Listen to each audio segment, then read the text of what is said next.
आज एक बेहद महत्वपूर्ण मुद्दे पर यहाँ प्रेस कॉन्फ्रेंस हो रही है। हमारे तमाम मीडिया विभाग के साथी, प्रिंट मीडिया के संयोजक अशोक सिंह जी, इसके अलावा हमारे प्रवक्ता संजय सिंह जी, प्रदीप सिंह जी, आस्था तिवारी जी, सचिन रावत जी, डॉक्टर आशीष दीक्षित जी, सब लोग मौजूद हैं। और इस प्रेस कॉन्फ्रेंस को संबोधित करने के लिए हमारी राष्ट्रीय प्रवक्ता सुप्रिया श्रीनेत जी यहाँ पर विशेष तौर पर आई हुई हैं। अब बिना किसी विलंब के मैं चाहता हूं कि वो आपको संबोधित करें। धन्यवाद पंकज जी का, मंच पर बैठे सब लोगों का, और आप सबको मेरा नमस्कार। नववर्ष की हार्दिक शुभकामनाएं।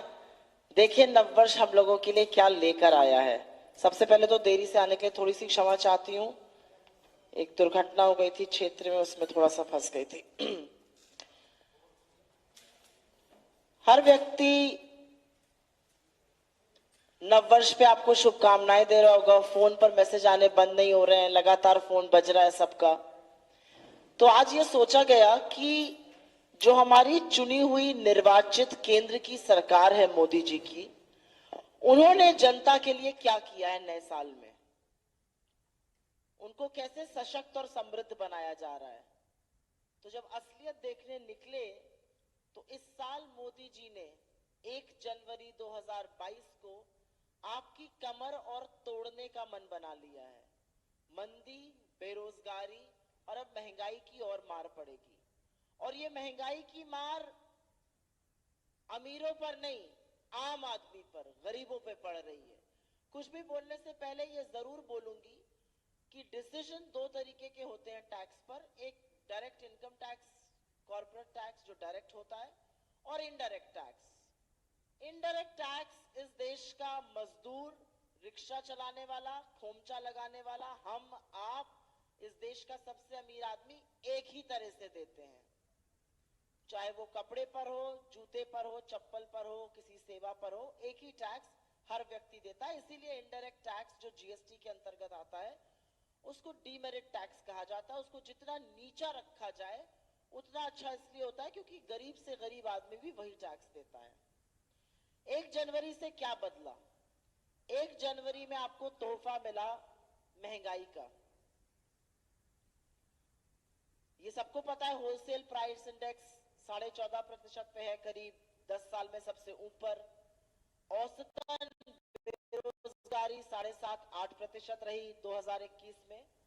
लेकिन 1 जनवरी 2022 को मोदी जी की सरकार ने यह निर्णय किया, और वित्त मंत्री ने यह निर्णय किया, जो लहसुन प्याज नहीं खाती है, जो उबर ओला से चलने की सलाह देती है, जब पेट्रोल डीजल की बात करिए, कि सबसे पहले तो कपड़ा, एक रोटी कपड़ा मकान का वादा करती थी सरकारें, आज कपड़े पर ही पहाड़ है। जब जीएसटी का दर बढ़ाया गया 5% से 12%, तो वो कपड़े को कम से कम नहीं तो 15 से 20% महंगा करेगा। और ये दर महंगाई की उस कपड़े पर बढ़ाई जा रही थी जो 1000 रुपया तक का होना था। आप किसी भी दुकानदार से, किसी भी सेल्स से बात करिए, ज्यादातर कपड़े का व्यापार हमारे देश में 80% कपड़े का व्यापार 1000 रुपए प्रति पीस, जो कम कपड़े होते हैं, उसका होता है। 80% जिस कपड़ा, जहां कपड़ा बिकता है, और कपड़ा बनता कहां, यहां से लखनऊ से लेके लुधियाना, खलीलाबाद, तमिलनाडु, कहां कहां नहीं कपड़ा बनता है। देश के चारों कोनों, हर कोने में कपड़े का दाम 15 से 20% बढ़ जाता अगर जो इन्होंने किया था 5 से 12% जीएसटी का दर बढ़ाया गया था। लेकिन कांग्रेस के पुरजोर विरोध के बाद और चुनावों को देखते हुए कपड़े पर जो टैक्स बढ़ाया गया था वो टाल दिया गया है। अभी के लिए फरवरी तक टाला गया, शायद अगर चुनाव मार्च में होंगे तो 1 महीने और टल जाएगा। ये स्थगित नहीं किया गया है, ये विथड्रॉ नहीं किया गया है, ये सिर्फ और सिर्फ टाला गया। और आप मुझसे बेहतर जानते हैं कि कपड़ा तो महंगा होकर रहेगा। फिर जो छपाई की बात है, जो कंपनियां छापती हैं कपड़ा, अगर प्लेन कपड़ा है उसका जीएसटी कुछ और है। जो कंपनियां कपड़े छापती हैं, प्रिंटेड कपड़े जो हम लोग पहनते हैं, उस पर डिसीजन वापस नहीं किया गया है, उस पर डिसीजन वापस नहीं हुआ है, वो महंगा ही रहेगा। तो 5 राज्यों में चुनाव को देखते हुए कपड़े पर जो टैक्स बढ़ना था प्लेन कपड़े पर, वो अभी के लिए टाल दिया गया है, 2 महीने के लिए वापस नहीं किया है। इस देश में कपड़ा पहनना भी गुनाह है। और जैसा कि मैंने आपसे कहा, ये 80% कपड़ा जो बिकता है देश पर, उसको प्रभावित करता है। ये करीब करीब 15 लाख नौकरियों को प्रभावित करेगा। जब 5 से 12% जीएसटी होगा, कंपनी अपने आप इतना कॉस्ट पास ऑन नहीं कर पाएंगी, अपने आप रोजगार कम होगा। करीब 15 लाख रोजगारों पर इसका प्रभाव आएगा। इसके बाद मोदी जी की बड़ी मंशा थी, देश के हवाई जहाज में बिठाया जाए उन लोगों को जो हवाई चप्पल पहनते हैं। उनके पैरों से हवाई चप्पल उतारने की भी साजिश शुरू हो गई इस देश में। जूते चप्पल, 1000 रुपए तक के जूते चप्पल पर जीएसटी की दर को आज की तारीख से 5 से बढ़ाकर 12 कर दिया गया, जिससे 1000 से कम वाले जूते चप्पल भी महंगे हो जाएंगे। तो हवाई जहाज में तो बिठाना दूर, हवाई चप्पल पर भी नियत साफ नहीं है। आप लोग, काफी लोग यहां पर जो हैं और जो हमारे व्यूअर्स हैं, जो आपके पढ़ने वाले हैं अखबारों के, खाना ऑर्डर करते हैं। हम लोग रात को देर तक काम कर रहे हैं ऑफिस में, घर पे कोई है, ओकेजन है, खाना ऑर्डर करते हैं। फूड डिलीवरी पर भी जीएसटी बढ़ा दिया गया है। और जो लोग फूड किचन चढ़ाते हैं, क्लाउड किचन जिसको कहते हैं, जहां से आप ऑर्डर कर सकते हैं स्विगी से, जोमेटो से, ऐसी ऐप से, वहां पर भी जीएसटी बढ़ा दिया गया है। तो कपड़ा पहनना महंगा है, चप्पल जूता पहनना महंगा है, खाना ऑर्डर करना महंगा है। उसके बाद एफएमसीजी, चाहे वो बिस्किट हो, शैम्पू हो, चाय हो, कॉफी हो, इन सब के दामों में भी वृद्धि होगी, क्योंकि अब इस पर जीएसटी 6% नहीं 10% लगेगा। और ऑलरेडी कंपनी, चाहे वो डाबर हो, चाहे वो पार्ले हो, ब्रिटानिया हो, मैरिको हो, ये सब बिस्किट बनाने वाली कंपनी। और बिस्किट इस देश का आम आदमी खाता है। आप गरीब घरों में जाइए, हम लोग गांव शहर में जाते हैं, वो प्लेट में आपको लाके बिस्किट ही देता है, जिसको बिस्कुट कहते हैं। 6% से जीएसटी बढ़ के अब वो 10% लगेगी। और इन सब कंपनीज ने डिसाइड किया ये पास ऑन करेंगे कॉस्ट को, ये प्राइस कंज्यूमर को, मतलब हमें और आपको देना पड़ेगा। इसमें साबुन, शैम्पू, बिस्किट, जितनी तरह की एफएमसीजी गुड्स जिसको कहा जाता है, साबुन, तेल, कंघी जिसको हम आम भाषा में कहते हैं। आपको अपने पैसे के लिए 2016 में भी लाइन में खड़ा कराया था। अब आपकी नाक पकड़ के आपसे पैसा वसूला जाएगा जो आपका अपना है। बड़ा डिजिटल इंडिया हुआ, सब लोगों को एटीएम की कवायद करी गई। आरबीआई ने अब निःशुल्क ट्रांजैक्शन की निर्धारित सीमा पूरे होने के बाद एटीएम से कैश निकालने की जो अनुमति होती है उस पर भी शुल्क बढ़ा दिया है। आज की तारीख से आरबीआई के मुताबिक निःशुल्क ट्रांजैक्शन की सीमा पूरी होने के बाद बैंक अपने ग्राहकों से 21 रुपए प्रति ट्रांजैक्शन चार्ज कर सकता है। 100 रुपए निकालिएगा तो 121 रुपए देने पड़ेंगे, 21 रुपए देने पड़ेंगे, 121 रुपए पर आपको 100 रुपए मिलेंगे। तो अपना ही पैसा निकालने के लिए आपको बैंक से भी अब वो करना पड़ेगा, पैसा देना पड़ेगा। निःशुल्क जो सीमा होती है उसको भी बढ़ा दिया गया है। अपना पैसा निकालने के लिए पहले लाइन में खड़ा कराया और अब आपको वहां पर अपना पैसा देना पड़ेगा। जब पेट्रोल डीजल के बहुत दाम बढ़े थे और हम लोगों ने बहुत विरोध किया था इस बात का, तो निर्मला सीतारमण जी ने एक प्रेस कॉन्फ्रेंस में कहा था उबर ओला से चलिए। अब उबर ओला भी महंगी हो गई है। ऑनलाइन टैक्सी ट्रांजैक्शन पर 1 जनवरी से जो छूट थी कर की वो समाप्त कर दी गई है और 5% का जीएसटी इस पर लगा दिया गया है। तो आपका जो भी ट्रांजैक्शन होता है उस पे 5% जीएसटी अब लगेगा और ऑनलाइन एप्स जो है वो आपको वो पास ऑन करेंगी। तो कपड़ा पहनना महंगा है, बिस्कुट खाना इस देश में महंगा है, हवाई चप्पल पहननी इस देश में महंगी है, इस देश में खाना ऑर्डर करना महंगा कर दिया आज से, और सबसे ज्यादा इस देश में आपका चलने फिरने पर भी प्रतिबंध है। अपने अपने घरों में बैठिए और मोदी जी का गुणगान करिए, थैंक यू मोदी जी कहिए।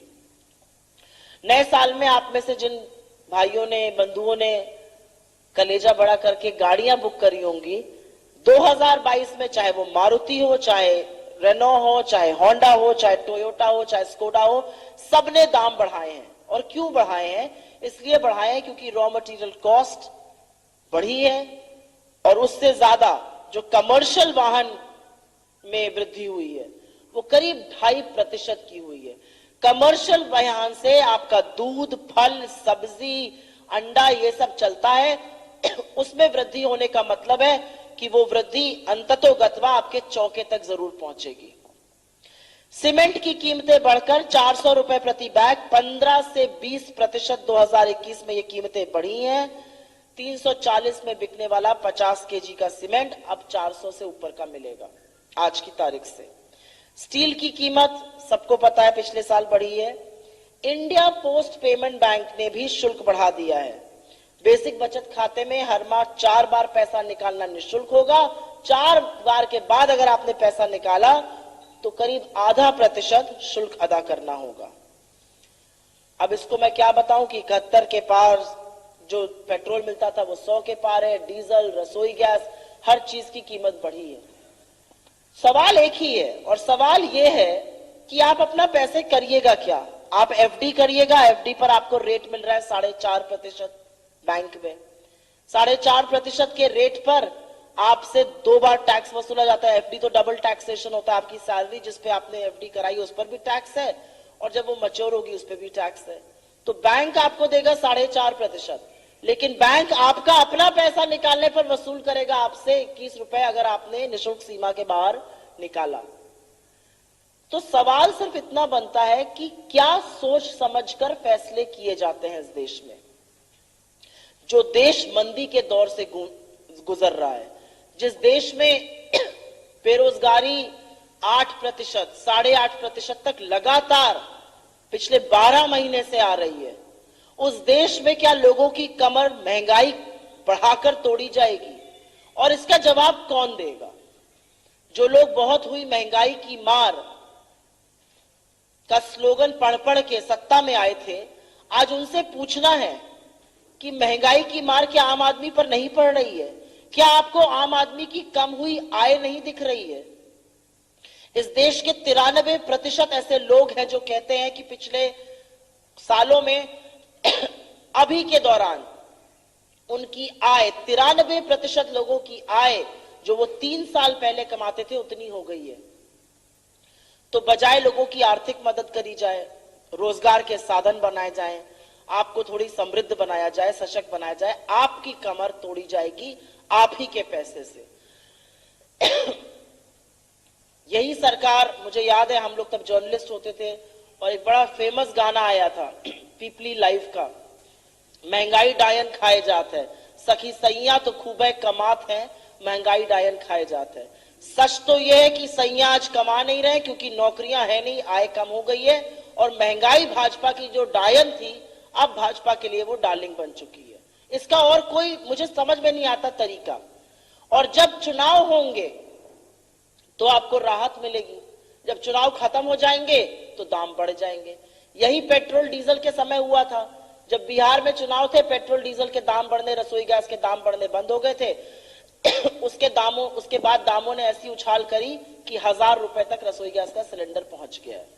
तो मुझे ऐसा लगता है कि आपके माध्यम से ये लोगों की तकलीफ है, ये आवाज लोगों तक पहुंचे, क्योंकि किसी भी सरकार का बेसिक और नैतिक कर्तव्य यह है कि आप महंगाई पर रोक लगाइए। एक चीज ये जरूर बोलते हैं, आपके जमाने में महंगाई इतनी थी, हमारे में तो 6% से कम है। महंगाई का रियल आकलन होता है, रियल रेट ऑफ ग्रोथ क्या है। अगर आपका रियल रेट ऑफ ग्रोथ 11% है और महंगाई 5% है तो 6% की आपके पास राहत है। अगर आपका रियल रेट ऑफ ग्रोथ 1% है और महंगाई 5% है तो आप -4 पर आपके ऊपर कमर तोड़ी जा रही है। तो दिक्कत की बात यह है कि जो लोग अर्थव्यवस्था के नाम पर सत्ता में आए थे, आज वो लोगों के साथ दगा कर रहे हैं। कपड़ा, जूता, खाना, चलना फिरना इस देश में महंगा होता जा रहा है और हमारी पुरजोर मांग ये है कि जो आम आदमी की चीजें हैं, जो आम वस्तुएं हैं, जिसपे जीएसटी लगता है, जो गरीब से गरीब और अमीर से अमीर एक ही रेट देता है, उसको जितना कम रखा जाए उतना कारगर सिद्ध होगा। धन्यवाद। आपके सवाल ले सकती हूँ।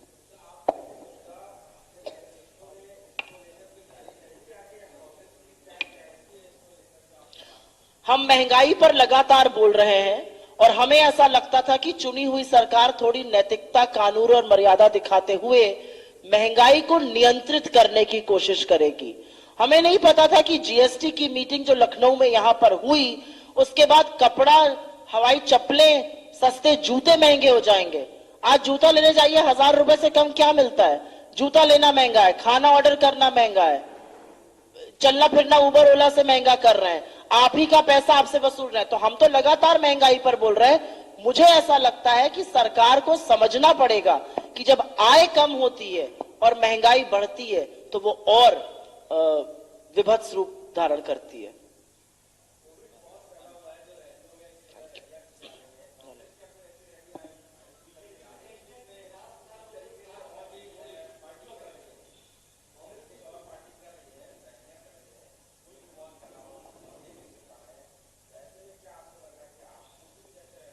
इनके साथ कंबाइन कर लो, क्वेश्चन कोविड पर ही है।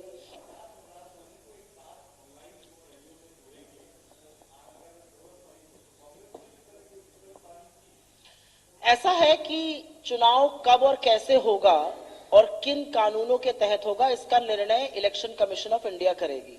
इलेक्शन कमीशन ऑफ इंडिया एक स्वतंत्र ऑर्गेनाइजेशन है, एक स्वतंत्र इंस्टीट्यूशन है, उनको फैसला करने दीजिए। लेकिन जहां तक भाजपा की बात है, मैं सिर्फ इतना कहना चाहूंगी, अगर ओमिक्रॉन वायरस का खतरा बढ़ रहा है जैसा कि आप लोग बोल रहे हैं और हम लोग को भी दिख रहा है, सरकार इसके लिए क्या कर रही है? किस तरह के बूस्टर शॉट्स लग रहे हैं?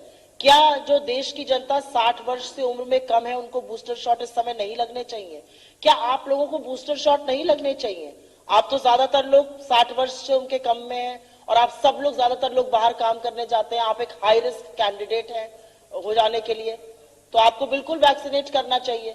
तो जहां तक सरकार के प्रबंध की बात है, सरकार को पहले कोरोना से जूझने के लिए, जनता को प्रोटेक्ट करने के लिए, रिंग फेंस करने के लिए जो काम करने हैं वो करे, और उसके बाद जो इलेक्शन कमीशन निर्णय लेगी हम उसका हर तरह से स्वागत करेंगे। और जहां तक आपकी बात है कि 50,000 लोग कैसे जोड़े जाएंगे उनके वर्चुअल उस पे, भाजपा के पास जिस तरह का पैसा और जिस तरह का प्रबंधन और जिस तरह के रिसोर्सेज और जिस तरह के इंस्टीट्यूशंस का दुरुपयोग होता है, मुझे नहीं लगता किसी और विपक्ष पार्टी के पास इस तरह का पैसा बह रहा है। जब इलेक्टोरल बॉन्ड्स का 88 से 90% पैसा एक ही पार्टी के पास जाता है तो वो तो पूरे देश को वर्चुअली जोड़ सकते हैं। मोदी जी के जितने भी राजनीतिक कार्यक्रम है उसमें बसे तो एसडीएम और डीएम भरा रहे हैं। तो इस तरह से रिसोर्सेज का जो दुरुपयोग किया जा रहा है उसके चलते वो लोग बहुत कुछ कर सकते हैं, लेकिन जनता भी सब समझती और देखती है। जी, एक एक करके ले लूंगी।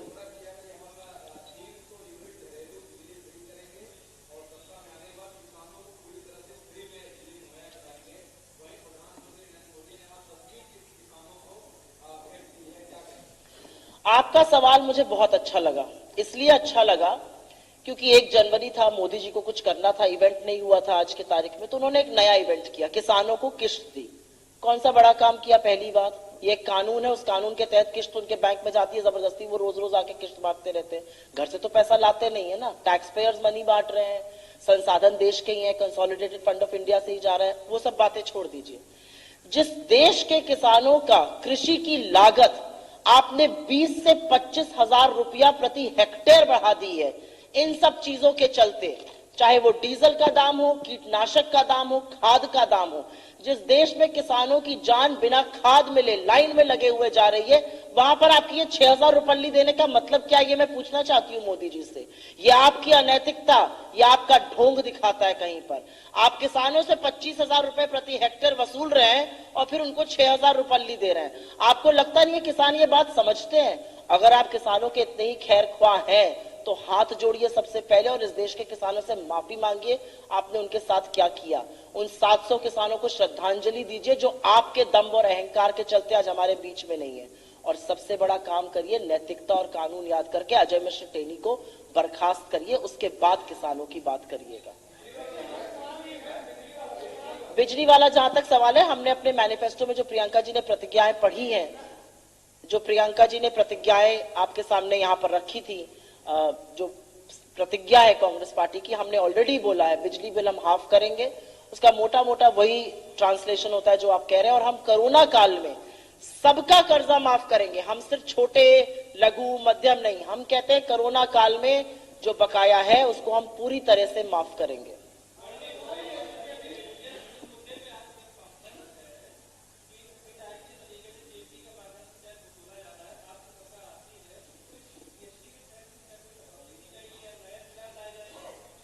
मुझे ऐसा लगता है कि जो गब्बर सिंह टैक्स जिसको राहुल जी ने कहा, उसका उपयुक्त नाम वही है। ये गब्बर सिंह टैक्स है मित्र, और इसलिए समझिए क्योंकि ये हम भी वही टैक्स दे रहे हैं, आप भी वही टैक्स दे रहे हैं, हमारे ड्राइवर भी शायद यही टैक्स दे रहे हैं, जो आपके घर के सामने सफाई कर्मचारी है वो भी यही टैक्स दे रहा है, डेली मजदूर भी यही टैक्स दे रहा है। जो 6 से 10% अगर आप पार्ले जी का आज डब्बा एक पैकेट खरीदने जाइएगा, आप भी वही टैक्स दे रहे हैं। आपके घर में काम करने वाली जो आती है, जिसकी आय आपसे 1/4 से भी कम होगी, वो भी वही टैक्स दे रही है। इसीलिए किसी भी इनडायरेक्ट टैक्स को डीमेरिट टैक्स कहा जाता है, और जितना कम स्लैब रखा जाए उतना अच्छा होता है। लेकिन इस सरकार में हमने जो आम जनमानस की चीजें हैं, चाहे वो बिस्कुट है, चाय की पत्ती है, कॉफी है, साबुन है, तेल है, अब तो कपड़ा, पहनने वाली पैर में चप्पल, ये सब महंगा होते हुए देखा है।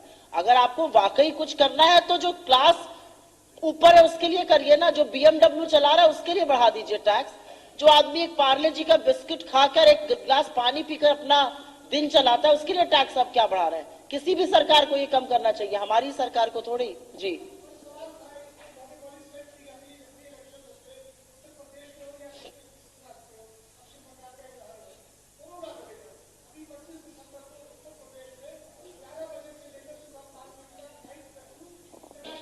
जी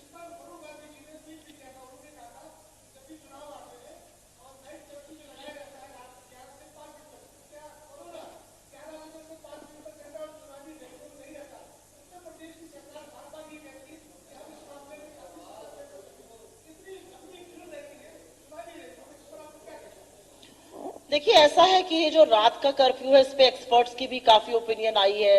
राजनीति में भी बहुत सारे लोगों को लगता है कि ये वैसी चीज नहीं है। मैं एक चीज इस मंच से जरूर कहूंगी कोरोना को लेकर और संक्रमण को लेकर, कि जितनी जिम्मेदारी किसी भी सरकार की है, चाहे वो राज्य सरकार हो, केंद्र सरकार हो, उतनी ही जिम्मेदारी आम नागरिक की भी है। अगर ना लगे नाइट कर्फ्यू, अगर रिस्ट्रिक्शन ना लगाया जाए, तो सड़कों पे लोग निकलकर न्यू ईयर सेलिब्रेट करने लगेंगे, और जब संक्रमण फैलेगा तो मुझे ऐसा लगता है कि आज किसी भी राजनीतिक दल को, किसी भी राजनीतिक पार्टी को लोगों से भी संवाद स्थापित करके उनकी भी जिम्मेदारी का एहसास दिलाना जरूरी है। पहली बात, जहां तक आपने ये बात कही, मैंने पहले ही कहा था कि ये विडंबना है कि आप दिन में लाखों लोगों की तथाकथित रैली करिए और रात को कोरोना की तैयारी पर समीक्षा बैठक करिए। तो सरकार को मन बनाना है कि उनको क्या करना है। कल 31 दिसंबर था, कल 31 दिसंबर तक तो सुप्रीम कोर्ट में हवाला देके सरकार ने कहा था कि सबको डबल डोज लग जाएगी इस देश में, 90 करोड़ लोगों को। क्या लग गई 90 करोड़ लोगों को डबल डोज? सिर्फ 60% से ज्यादा लोगों को इस देश में डबल डोज लगी है। बिना डबल डोज लगे हुए वैक्सीनेशन का कोई फायदा नहीं है। जिनको डबल डोज लग गई उनको बिना बूस्टर लगे हुए अब कोई फायदा नहीं है, जिनको लगे हुए 4-6 महीने हो गए। तो जबानी जमा खर्च करने का वक्त बहुत पहले बीत चुका है। श्रेय लेने का, फोटोजीवी बनने का, अखबार में बैनर पर, पोस्टर पर अनर्गल अनर्थक झूठ छपवाने का वक्त बहुत पीछे बीत चुका है। आज यूके में और यूएस में जो हालत हो रही है ओमिक्रॉन को लेकर, भगवान ना करे अगर उस तरह का संक्रमण हमारे देश में दोबारा से हुआ तो मेरी रूह कांप जाती है वो सोचकर, जो इस देश में 2021 अप्रैल और मई और जून के महीनों में हुआ था। ईश्वर न करे ऐसा वो फिर से हो। तो इसलिए जरूरी है कि सरकार जबानी जमा खर्च छोड़कर ये बताए कि वैक्सीन कहां से आएंगे, बूस्टर शॉट कैसे लगेगा, ज्यादा से ज्यादा लोगों को आप वैक्सीनेट करने के लिए क्या कर रहे हैं। इन बातों पर कोई चर्चा नहीं होगी। फर्जी पोस्टर एक लगाया जाएगा, आधे पेज का एड लगाया जाएगा नंबर 1 होने का। नंबर 1 झूठ में होने में मोदी जी का अगर कोई तोड़ है तो वो सिर्फ योगी जी है, ये तो मैं मानती हूं। एक मिनट किसी और से ले लें, फिर आपके पास।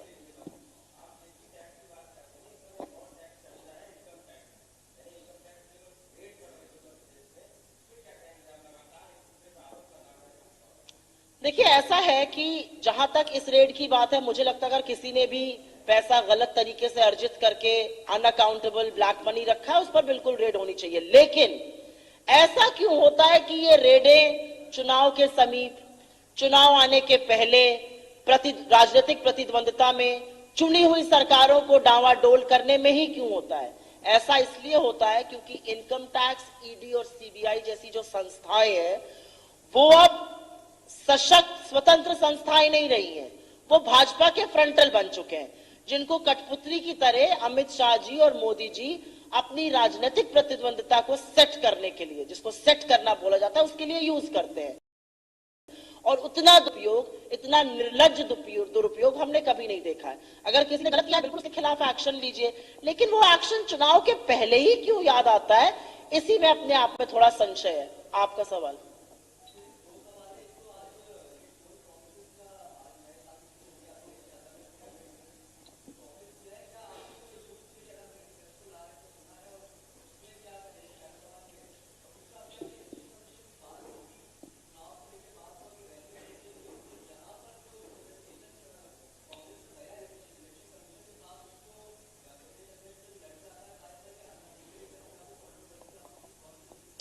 मैं पहले आपका सवाल, सॉरी क्या सवाल था आपका पहले वाला? पोल फ्रॉम यूथ मैनिफेस्टो। अगर मैं आपको बता दूंगी उसमें क्या डालेंगे तो मैं उस दिन आपको क्या बताऊंगी। हाँ, हम जरूर यूथ पर एक चर्चा चल रही है और हम यूथ के लिए जरूर कुछ करेंगे, क्योंकि हमें ऐसा लगता है कि उत्तर प्रदेश में जिस तरह की लाचारी और जिस तरह की बेबसी हमने युवाओं में देखी है, जिनके पास नौकरियां नहीं है, जो अगर अपने हक की लड़ाई लड़ने के लिए सड़कों पर उतरते हैं और आपसे अपनी नौकरी की मांग करते हैं, जो नौकरियां सैंक्शनड हैं लेकिन सरकार के निकम्मेपन के कारण, पेपर लीक होने के कारण, कहीं पे भ्रष्टाचार के कारण, चीटिंग माफियाओं के कारण कोर्ट्स में अटकी हुई हैं, तो उन बेरोजगारों को मुख्यमंत्री जी अपने अधिकृत प्लेटफॉर्म से बोलते हैं तुम्हारी जमीन जब्त कर लूंगा, तुम पर एनएसए लगा दूंगा। ऐसा देखकर हमारा ये विचार है कि हम लोग युवाओं के लिए कुछ बड़ा करेंगे। जैसे ही वो फाइनलाइज होगा आपके साथ साझा किया जाएगा। जो आपने दूसरा सवाल पूछा इलेक्शन रैलीज का, मुझे नहीं लगता उसमें कोई कंट्रोवर्सी है। प्रदेश अध्यक्ष जी और सीएलपी लीडर उसमें जाना चाहते, वहां पे जाकर इलेक्शन कमीशन से बात करना चाहते हैं। मुझे नहीं लगता इसमें कोई आपत्ति है। बड़ा चुनाव है और इसमें रिप्रेजेंटेशन उसी लेवल का होना चाहिए।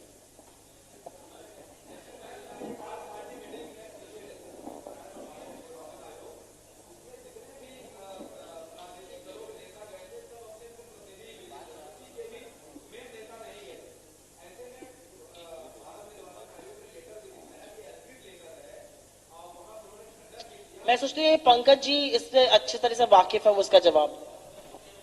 साथियों, आप सारे लोग कल थे, सीएलपी लीडर की यहाँ पे प्रेस कॉन्फ्रेंस हुई परसों शाम, माफ करिएगा, जिसमें आराधना जी थी, प्रमोद जी थे, हमारे कैंपेन कमेटी के चेयरमैन आदरणीय पुनिया जी थे और नसीमुद्दीन सिद्दीकी जी थे जो हमारे मीडिया डिपार्टमेंट के चेयरमैन हैं। उन सारे लोगों ने इन प्रश्नों का जवाब आपको दिया। ये बताया गया कि वो हमारे आंतरिक कुछ जो भी कंफ्यूजन है उसको हम दूर कर लेंगे। अधिकृत रूप से पार्टी ने क्या भेजा है वो आपको प्रेस नोट भी दे दिया गया, सारी जानकारी दे दी गई। अब उस मुद्दे को कम से कम आज जीएसटी का जो मुद्दा है इससे आप लोग ना जोड़ें, इतना आपसे अनुरोध है।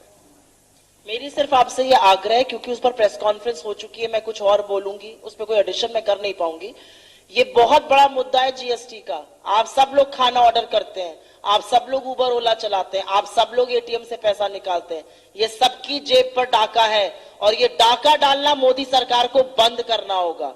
इसको जरूर दिखाइए, इसको जरूर छापिए, ये डाका डालना बंद करना होगा।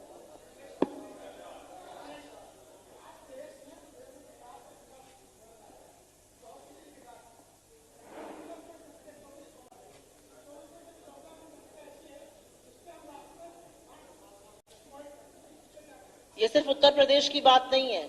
जब अपना बड़ा सा फोटो अखबार में छपवाकर मोदी जी कहते हैं हमने 86 करोड़ लोगों को फ्री का अनाज बांटा, तो वो देश को इस कगार पर ले आए हैं कि 86 करोड़ लोगों को आज देना पड़ रहा है आपको फ्री का अनाज। आप उनका रोजगार और उनकी आय खा चुके हैं, इसलिए आपको देना पड़ रहा है। ये आपका नैतिक कर्तव्य है। और ये अनाज आप भाजपा के ऑफिस से लेकर नहीं आ रहे हैं, ये अनाज इस देश के किसानों ने उपजाया है। इस देश को पहले वाली सरकारों ने इतना सशक्त बनाया है कि आप ये अनाज बांट सकते हैं। इसका साधुवाद अदा करना चाहिए, अपनी फोटो नहीं छापनी चाहिए। धन्यवाद। अब बस करिए, बस लिस्ट है मेरे पास, अभी देता हूं आपको। आप सबका बहुत बहुत धन्यवाद। और आज पहले दिन